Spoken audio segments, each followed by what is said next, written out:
Who's thinking about you now? If you were building a wall, or who would tear it all down and pull you through? Or who's thinking about you? Welcome to the pod. This is episode 4. Now this will actually be 2 different situations. Right now I'm just going to be putting my thoughts together. I'm doing an interview tomorrow with a very lovely young lady. I'm not going to talk anything more on that. But this episode is on rapists, rapes, victims, sex offenders, that whole category. Because it's actually quite an interestingly big field. The cover some notes I've already gone over. I've been doing my research, and I've actually been talking with a few people already that did not want to be interviewed, and I couldn't say it blatantly because of what their situation was. And this was actually verified as far as what actually happened with documentation, all that other stuff. And this is what I'm calling right now situational sex offenders. We're going to start with what we're calling Man A. In his case, he was 19 years old. He pulled around with another guy. He was gay. And then he finds out 3 days later that, we'll say, B was only 14. Apparently the situation, and there's documentations. B, 5'11". Here in all the right places, we had no clue. So, yes, he got incarcerated for it because he got us underage. So he did not know, and it was verified he did not know. Okay, now we'll go to gentleman C. 42-year-old man. Had heavy sex. Well, let's put this way, I'm a man. 5'11", 450 pounds. How he can even find it, don't ask. Apparently he was at a bar, just gotten off work, and this is all documented, so I'm not making any of this up. And this isn't something they were telling me, oh, I didn't really know. They were showing me documentation on this. Beautiful woman on the bar picks him up. Brian takes her to his place, they fool around, takes her home, her father is having a hissy, like she was only 15. Too many early bloomers in the world, guys out there swear, start checking for IDs. If it seems to be too good for to be true, check an ID. Okay. Then follow D, and this is the last on these what I call situational sex offenders. The guy is at an outdoor rock concert, meeting him, he's only like 5'6", 5'7" little guy. And this is, there's tents and everything else. There's one of those with fest, whatever you want to call them, rock concert. Now, he and the 2 girls that he was with, they got very drunk, and went back to his tent. They flew around the next day. The girls are going, Here's the trick. Yeah, all 3 parties are drunk, but the girls filed charges. And because they were considered to be incapacitated by drink, even though they were willing to file drunk, they apparently were not willing to file sober. I don't understand that situation at all, because in some pictures of the girls, they were lucky that they got due. But that's still their call. They felt they were violated. The thing is, I think the dude should have gone ahead and filed charges back on them, because after all, he was drunk and he was incapacitated too. But that is a law here in Ohio. I'm not sure about other states. I haven't had a chance to look on that yet. But apparently, if you're drinking and fooling around, don't do it. Besides, sober sex is so much more fun. Now, strange enough, as far as sex offenders go, I was surprised to find that actually a great deal of sex offenders, it has nothing to do with rape at all. It can be anywhere from public indecency, which can be like backing around in the bushes, picketing, if somebody sees you, you're arrested. Public indecency, to streaking. Okay, so one, if you're double check it out first. Unfortunately, I'm also seeing bad accounts of things happening to these guys that have to register. Make sure it's somebody who actually deserves to be tortured. Okay. Now, back to what I'm calling the real rapes. Okay. And someone's trying to say you to me. I'll get to him in a second. 1 out of 5 women in the U.S., in the United States, have been raped. Okay. Less than half of rape cases are actually reported. Only 39% of rapists spend a day in jail. This is really sad. Campus rape, this is for colleges. The rates have not changed in 20 years. And all this educational time hasn't anything to tell on this. Now, the other thing is that 2 to 8% of the charges that are filed are actually false. Now, I have seen accounts of that, and it was all there in the evidence that it was false. So I'm glad that guys were like, hey, I never touched her. You know the girl, and it's, Lord knows why that even happened. But the problem is 50% of people in various situations think that the rape reports are fabricated. This is usually, as far as I know, usually the situation as far as, oh, well, my son would never do this. Or, so that's where you get the 50%. That, oh, well, my son's a good boy. Or, that is sad, isn't it? Okay, now, and here's the one thing I do not understand this. Apparently in certain states, the rapist can seek custody and visitation for the children resulting from rapes, born from rapes. This is sad. And, well, the last thing on this note, from the resources and research I've been doing, apparently some politicians think women can't get pregnant from rape. 32,000 women per year are having children because of rape. And did these politicians ever take a sex ed class? Guess what? Things go in here. There's no protection used. Guess what? There's a chance. And, and even if there's brutality going on, there's still a chance. So if you're watching this and you happen to know a politician, or you just want to write into my, hey, idiot, to get with the program and get a sex education class, because I'm sorry, the human body, the female body, does not automatically reject this sperm cells of a rapist. It does not happen like that. I'm sorry, Mother Nature will have her way. Now, to get on to this though, strange enough, they are the least likely to reoffend. This is back to sex offenders. The reoffender rates are, this is incredible. One study shows, it says only 1 out of 1,000 sex offenders will ever commit another sex offense. Okay. Another study shows that 2.5%.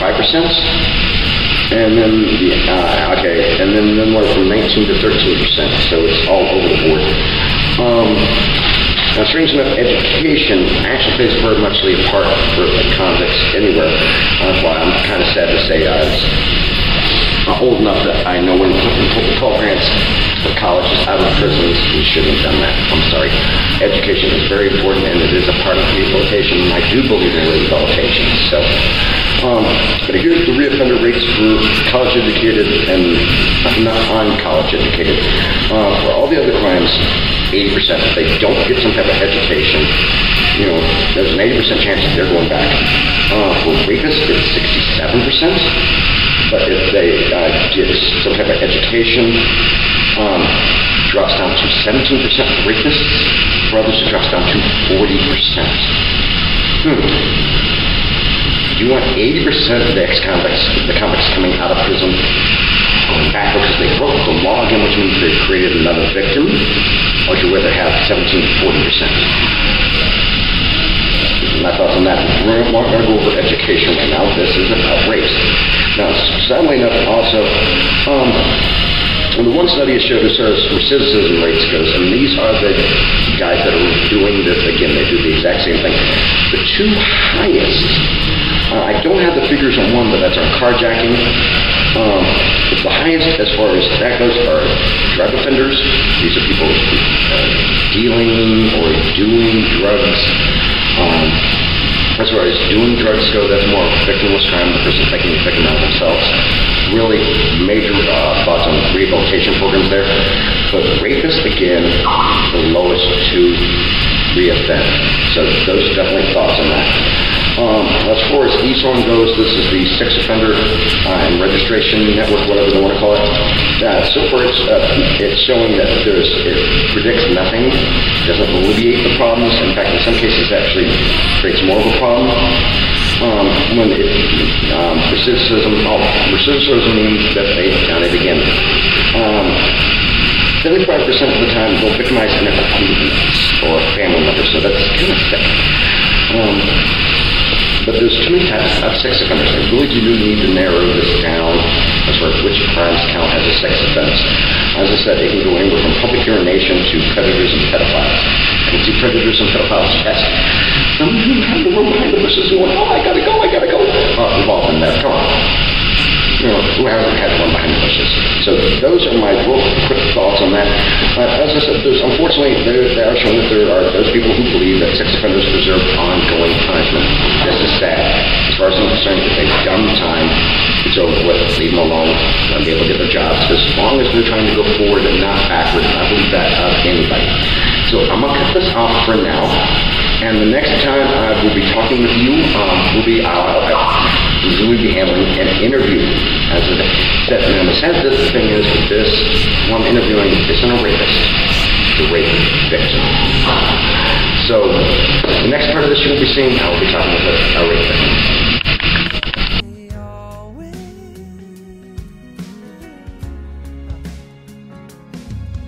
Just when you suspected life it couldn't get harder, something comes along and makes your dark day darker. The weight of it all falls on you.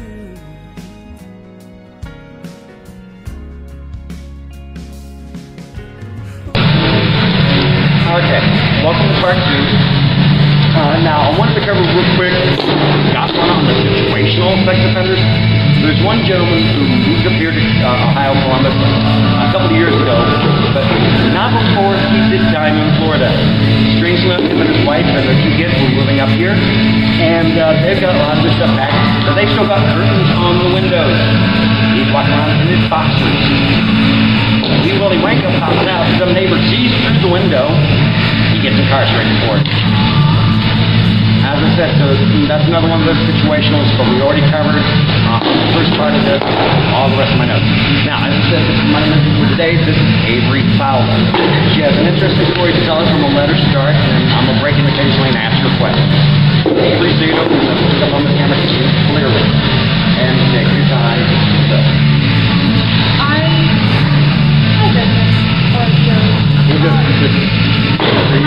I'm Avery, and I recently, the guy that got he basically hanged me against the wall, and unfortunately I did not know I was basically making notes, like where attended, and I was scared that I would never do it again. Now, as far as I'm concerned, that is rape. Rape is not about sex and never has been. Actual rape, ask any psychiatrist, ask any psychologist. In fact, if I get a chance to do one of the interviews I was talking about, I'm doing psychology. Rape is about power and control. As far as I'm concerned, whether you penetrated or not, that's still rape. Now, one thing I wanted to ask, well, what is the gentleman's name? Christopher Bailey. Okay. Now, for those of you who know Christopher Bailey, ask him if he knows an Avery Fowler. If he doesn't, we're big. And I'm talking about. In fact, call me, I'll help you out. Now, one of my questions that I need to ask, why did the press charges were never pressed against you? Why? Because, basically, no one basically saw it, but I told my father immediately. Okay. Now, if I remember correctly, your mother's a lawyer? Correct. Did you tell her? Yes. Okay. But she said because there was no witnesses to it. Okay, yeah, that's one of those situations where unfortunately it's her word against his. Now, what you don't know is here in Ohio, though, her word is okay. Well, unfortunately, that's where some of the situationals come in, or the 2 to 8% that I was talking about. Where I never even knew the girl, but because he would never touch the girl, she screamed, and you understand that part. But remember, that's only 2 to 8% of the cases. Now, Debbie, how do you still feel about the situation? I'm scared because I'm very every time I go through that because of that situation. But before that, now, I do know from knowing you and having talked with you that you definitely someone who actually normally enjoys that. That's one of the things I think is, Christopher Bailey, make sure the one who knows her, Bernie. In fact, if you can give me his address, I've got a whole posse of friends who would gladly be right there to start. Come on, no, come on out. We'll have the coffin ready for you. But, hey, is there anything else you wanted to add on this? Also, what you do is you never know if the effect of that rape. You never know. Make sure you guys